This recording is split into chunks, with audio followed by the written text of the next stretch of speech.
lead and talk a little bit about the genesis of the there we go, the beginning of the project, and then Grace is going to talk about the education components of the project, and then Brooke is going to wrap it up showing some of the great multimedia outputs that they are generating for the project. So basically, I go back in time to when I first came to Nebraska, which was more than 25 years ago, and worked in the wetlands job. It was before we had the internet, before we had a lot of the great technology tools we have now. And when I would get questions and comments or questions, especially from the public, they would want information on wetlands, and I would have to send them a whole bunch of different brochures because we didn't really have any one-stop shopping document or product about Nebraska wetlands that we would be able to share with people. So I recognized right away a need for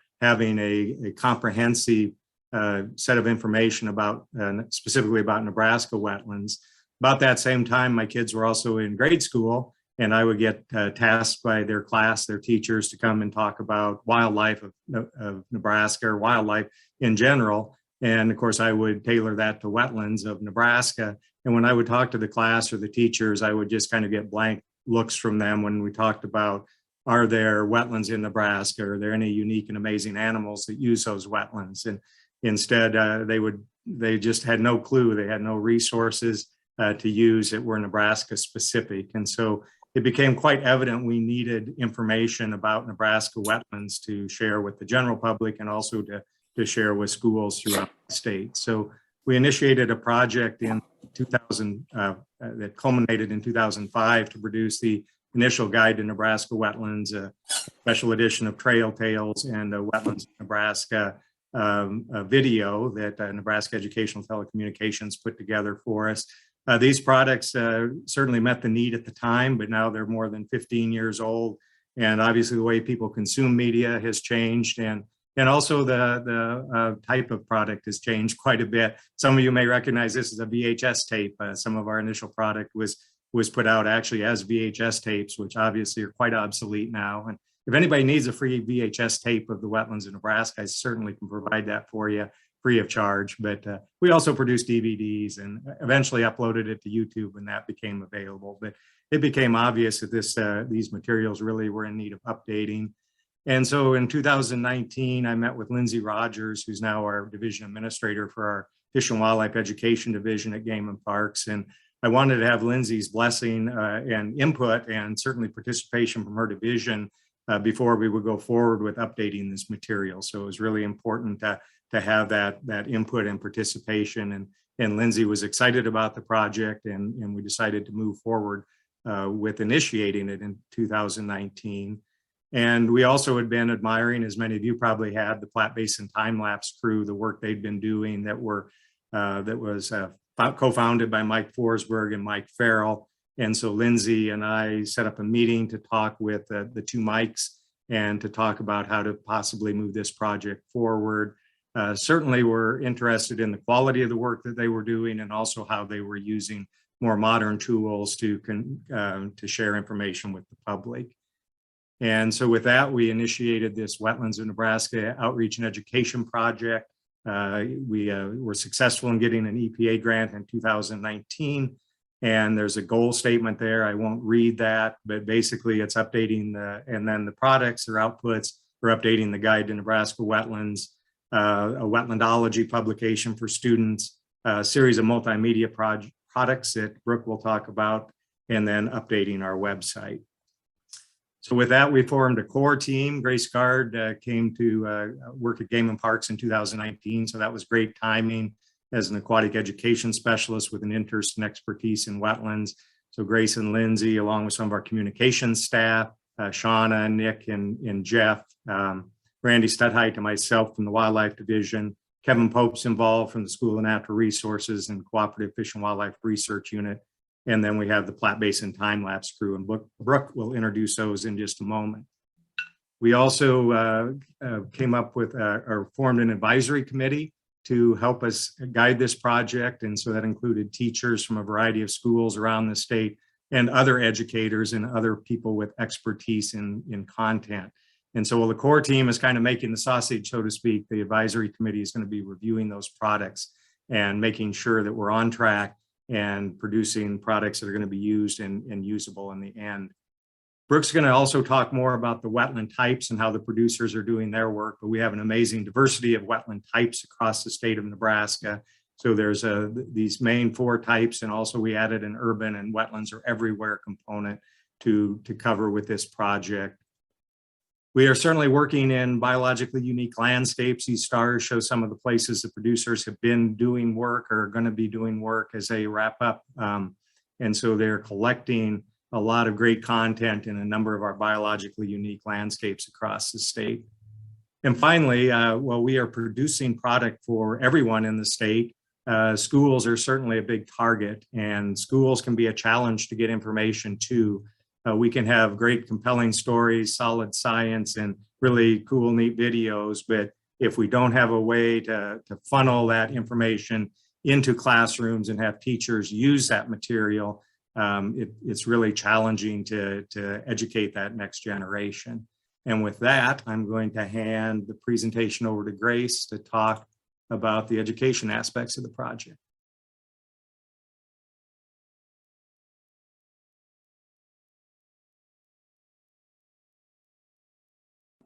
Yes, thanks so much, Ted.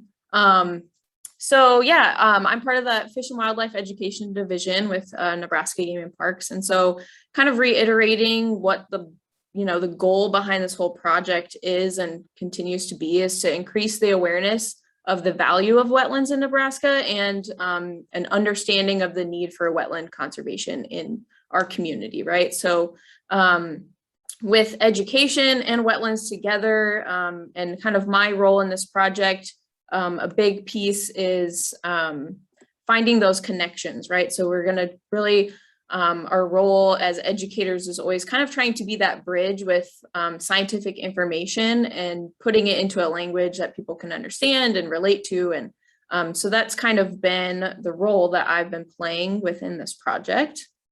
And so before we go too far into that, though, when we were planning this and when I started joining the meetings with Ted and all the rest of the team, we really kind of thought about those foundational things like the process of understanding for people, right? So what is learning? How does it happen? Those might seem like really basic things to address, but they are super important if we're going to make sure that this end product is really usable for people. And also then a big task was identifying who's our audience, because that's going to really determine the kind of information that you're putting out there. And, different audiences have different needs.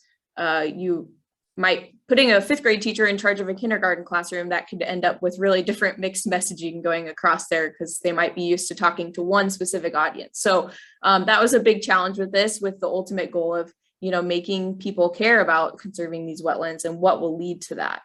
And so when we decided what our audience is, we determined that it's very complicated, and we kind of said it's everyone.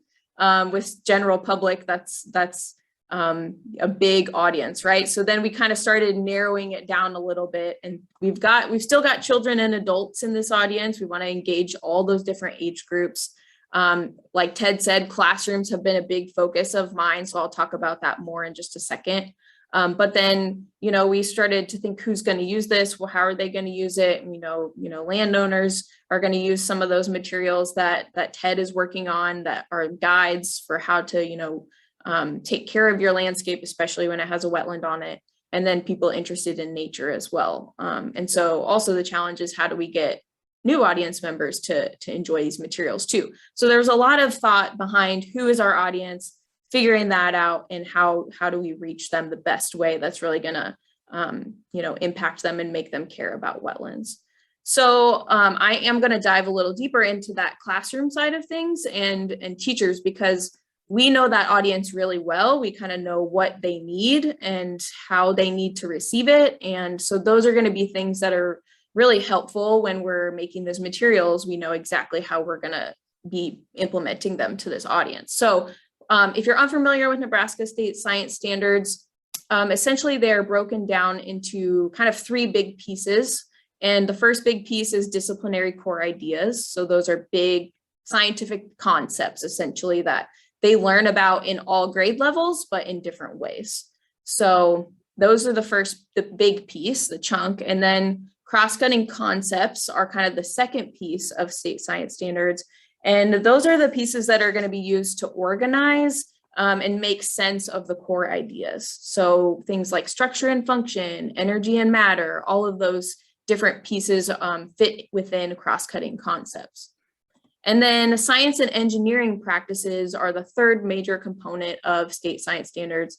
And those are going to be basically how our students implementing actions that are real scientific practices that, you know, we as scientists use every day. It's the piece within the standard that allows them to kind of put things into practice as a scientist.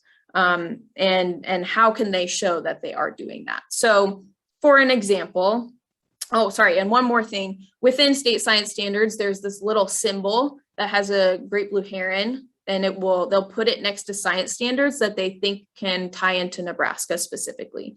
And so in this example, I'm going to show you, they have this little indicator that says NE habitat. So they say this can fit in well with Nebraska habitats if you want to teach about those. So the disciplinary core idea here is interdependent relationships and ecosystems. So within an ecosystem, lots of different things are connected.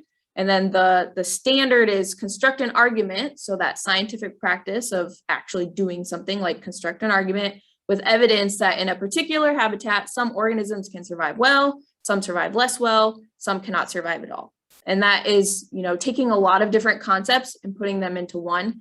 And with wetlands, this is kind of one of those concepts we used when we're looking at, I looked at all grade levels, and we really tried to figure out what are the different topics within these standards that we can tie wetlands in. And the big reason for this is because it's important to use Nebraska's natural resources as teaching tools, but what we're kind of finding is that even if there's a little Nebraska icon next to the science standard, teachers don't necessarily have a uniform place to go to find that content. And so we want to be able to provide that content for them. And like Ted said, we're making an activity booklet for fifth graders. So it'll be really designed for their age level and with activities related to wetlands. And then we are going to make 2 educational videos, one about wetland plant adaptations. Kids learn a lot about animals, so we thought it'd be cool to feature wetland plants here. And then wetland animal engineers, because lots of different animals are building within wetlands. So these are going to be paired with lesson plans that can be used so they can watch the video and then they can do activities associated with those videos. So really excited to keep working on those. And Ted has done an amazing job of just bringing all these different voices to the table. And you know, there's so much collaboration that's making it successful. We've got all these different stakeholders. Our storytellers are engaging with those stakeholders. We have science experts, education experts, graphic design, social media marketing. There's so many different pieces that are making this project a success. And the end goal is to shift people's values a little bit. And so if you think, why do you care about wetlands? We all have different answers, but we all probably in this meeting have a connection in some way or other to wetlands in Nebraska. And so figuring out how to change the behavior of people who maybe don't have that background is kind of hard. And so we try to engage rational pieces of the human element with, you know, Ted has all these different publication that's going to talk about what are the threats, what are all the facts associated with wetlands, and why are they so important for our, you know, even our economy. And then emotional side, which I'm going to let Brooke take over in a second with, you know, tying into people's emotions is important as well. And then setting a clear path forward for how do we care for these wetlands and conserve them. So making these usable products, conserving our Nebraska natural resources, all, you know, a huge piece of this and what we keep in mind. And keeping in mind as well, maybe the science isn't the key, but it's going to be that communication and how well can we translate our message across. So with that, I'll turn it over to Brooke because she's going to kind of really show you the way that we are communicating that science to people. It's pretty exciting. All right, thanks, Ted and Grace.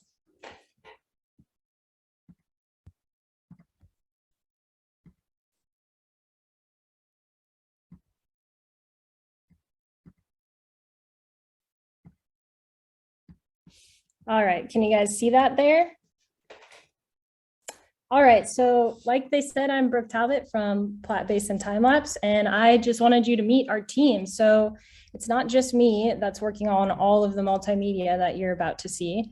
We're a team of people, and here you can see their pictures and names. So I'll just go around the room here. So Mariah Lundgren is one of the producers on the team, and she's also the project manager for Platte Basin Timelapse. So if it weren't for her, this project would probably fall off the tracks, and she keeps us on the track. There's myself down there. There's Ethan Fries. He's a producer on the project. Dakota is also a producer on the project, and he's a graduate assistant with the School of Natural Resources. And Grant Reiner is a producer as well. And so I'm going to go through each of the wetland types that we're making multimedia materials for.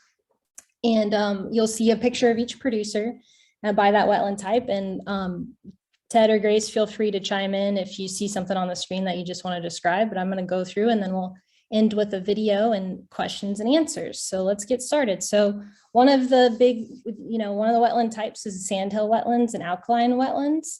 And so here you can see a picture of the sandhill wetlands at the evening of a prescribed burn. And so I'm going to just go through here. There's just some pretty amazing stuff that happens out in Nebraska. It just looks very cinematic out there. And so we're out there trying to tell this story.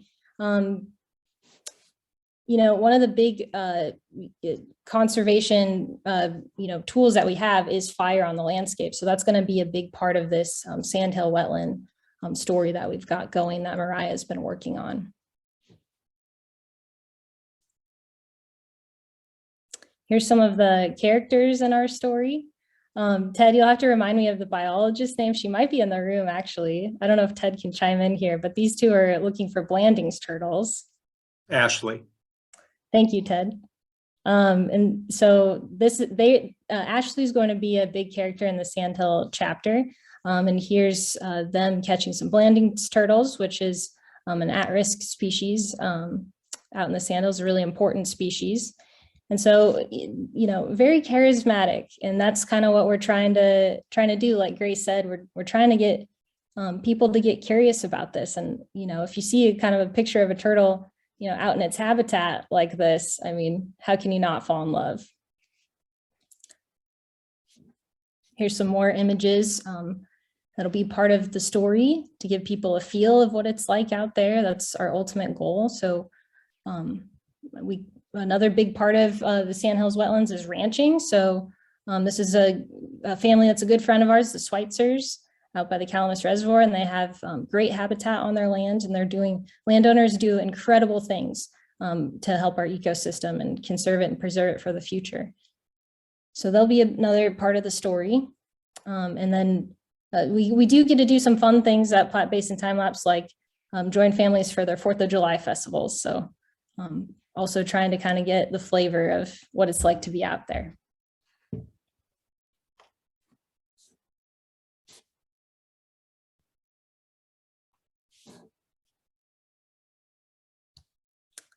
So Ethan Fries is working on the Playa wetlands, otherwise known as the Rainwater Basin.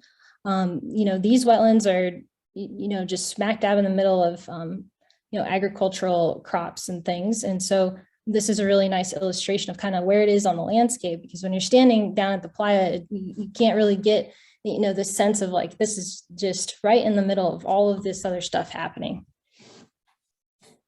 And I think we're running a little low on time, so I'm just going to go through and let you guys see that. Yep.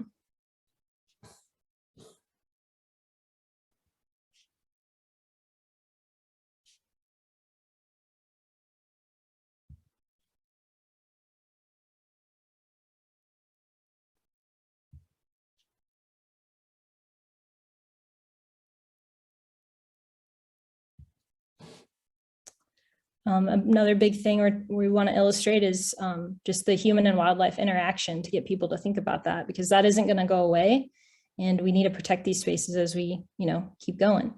And so here's another one of our characters in the story, and I'm going to keep moving along so that we get through.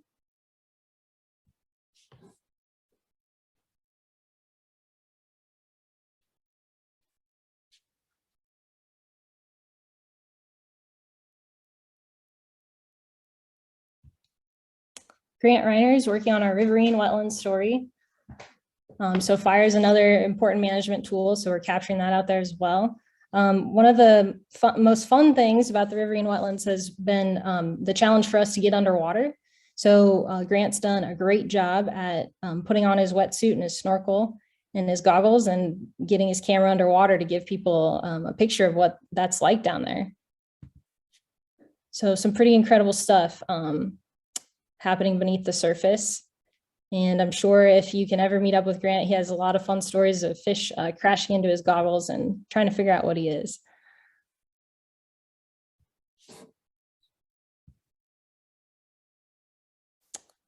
We're trying, another thing that we want to do is make the wildlife into characters themselves. So one of those characters are mussels, because they're a really interesting species. So we got the chance to kind of look at their breeding, their reproduction behaviors. So this is glycidia on a mussel. There's other talks out there that we could give about just this topic, but it's really, really interesting. And I think it can get kids really, really excited. Beavers are a super important thing on the rivers as well. And going back to education, I mean, this was a time where some kids got out on the Platte River and got to, check out what was going on and do some netting and catch some fish. And they got to go out with a school group and some biologists. And so we're trying to capture that too, so kids could see themselves, out in those wetlands. Here is an aerial shot of the school group drew a map of the rivers in Nebraska. So you can see the Platte River and the outline of Nebraska and the Missouri River prominently. Brooke, we only have a couple minutes left. Okay, I'm gonna skip to the video then. I'll just go through. So Eastern Saline Wetlands, that's me. If you wanna learn more about saline wetlands, come to our next session this afternoon. So here you can see some of the salt deposits, some of the saline wetland vegetation, saltwort, which is a state listed species. There's a closer look at the saltwort. Salt Creek tiger beetle, federally listed, salt marsh aster, a light show in the saline wetlands. These wetlands are really close to Lincoln, right? So really important that we think about why Lincoln was here and how it got founded. It's because of the saline wetlands. So that's, the original Great Salt Basin. And that takes me into urban wetlands, which Dakota's in charge of, and he's doing a great job capturing all the common species that are around us every single day. And they're really beautiful, and there's really cool moments that people could, experience if they just know a little bit more about it, which is exactly what we're going to do with this project. And Grace, highlighted that really well. So here's another school group at a wetland right in the middle of town. And these are all scenes probably within 10 minutes of where I'm sitting, which is on East Campus. Here's another character in our story where they put a floating wetland out at the YMCA, the Cooper YMCA.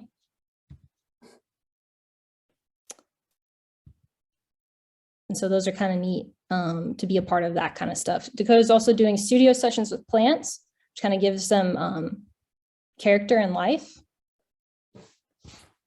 And so we'll end on the cattail, one of the most, known species around, and then we're going to end with a video. So I'm going to go ahead and play this.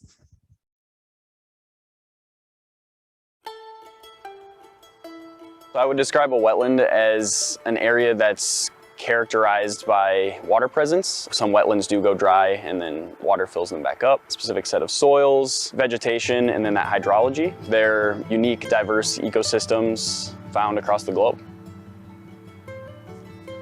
Current research project in an urban setting is focused on a floating treatment wetland.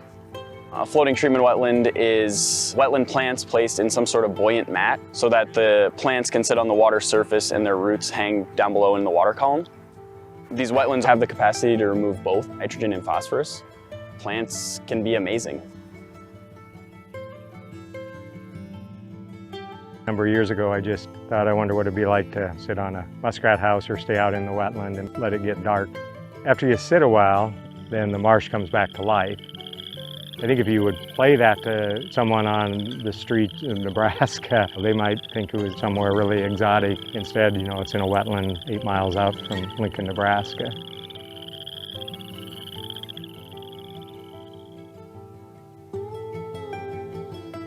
This is our 5th year of collecting data on waterfowl migrating through the rainwater basin during spring. What we're trying to find out is the who, where, when, and why.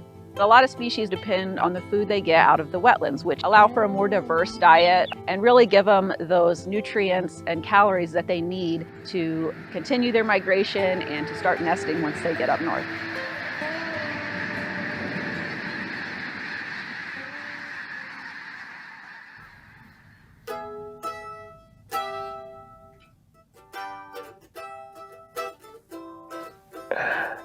Yeah, in our little cabin we have 20 legs, 2 cats, 2 dogs, and us. A lot of our research takes place in the Central Platte. We also are fortunate enough to live right here on the river. We have wet meadows, which have the seasonal wetlands, and you have shallow marshes, which are wetter for a longer time. Depends what kind of wetland you're after. You can find them all over Nebraska.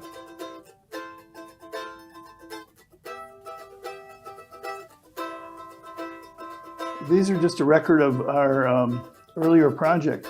We started in 2002. An important thing about Blanding's turtles is in most of their range, they're endangered or threatened or gone. Based on the data that we have so far, I think we're going to end up with a whole lot of younger turtles. And we're marking them because, I hope somebody will be able to follow up and find out what these turtles are doing maybe in another 5 years, 10 years, 20 years. I love Blanding's turtles. They're a dream to work with, and I would love to continue working with them and be a Blanding's turtle expert.